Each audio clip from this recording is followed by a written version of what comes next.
Hello. I will try this one. Only one. Turkish beef kebab. Okay.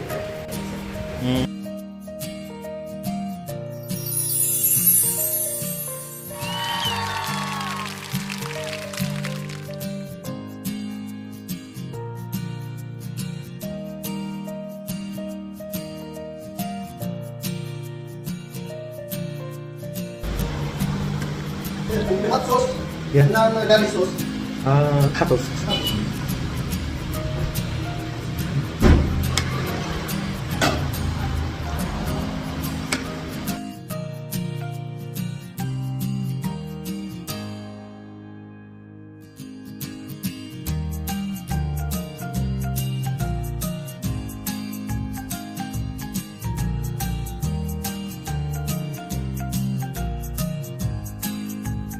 This one?